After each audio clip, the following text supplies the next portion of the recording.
Isang mapagpalang araw po sa ating lahat. Ako si Catholic Vision and this is my devotion for today, June 10. And ang topic po natin for today is nabibilang ka ba sa Invisible Universal Church? So, ano po ba yung universal or invisible church? So, it refers po to the truth about the truth church as God sees it.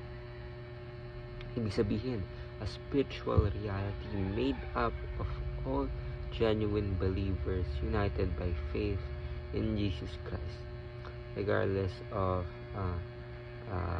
denominational differences or earthly division. While we see the visible church as local congregations or institutions, God's perspective transcends these outward forms. The invisible church consists of those whose hearts belongs fully to Christ, called and they kept him until his return. This understanding reminds us that our true identity is found not in buildings or program, but in our relationship with Jesus and with each other as His family. So, ating scripture for today po is Matthew chapter 16 verse 18. Basahin ko po. And I tell you that you are Peter, and on this rock I will build my church, and the gates of Hades will not overcome it. So, ano po ba yung ibig sabihin ulit?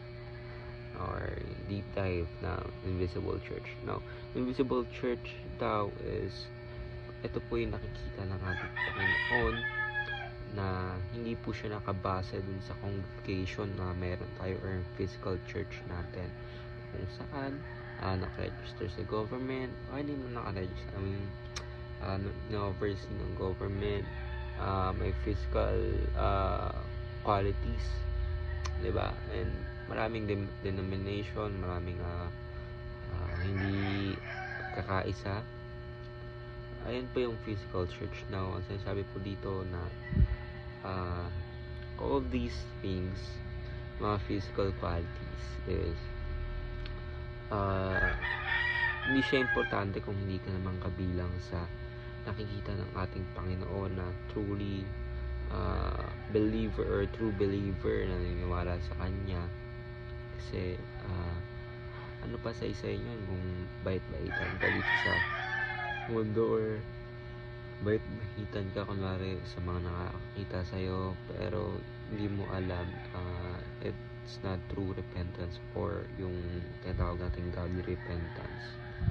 So ating teaching for today po is the true church is not merely a religious group, and the true church is made up of all believers, and the true church is invisible and known to God alone.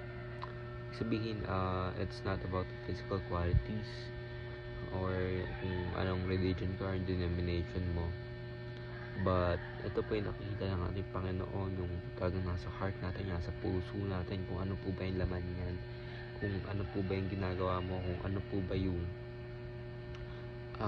nasa heart mo or yung nialaman niya kung si Lord ba yan or yung kasalanan. And ang sabihin po nito is Lord lang po yung nakakaalam talaga niyan, kasi lahat naman po tayo dito si Lord lang po talaga yung may kilala, and of course ang ating Panginoon po yung mag-decide kung sino po ba yung makakapunta sa hell or sa heaven. So ayun po, ako si Godfrey Quezon and this is my devotion for today, June 10. Sana po ay marami kayong natutunan. Ayun lang po,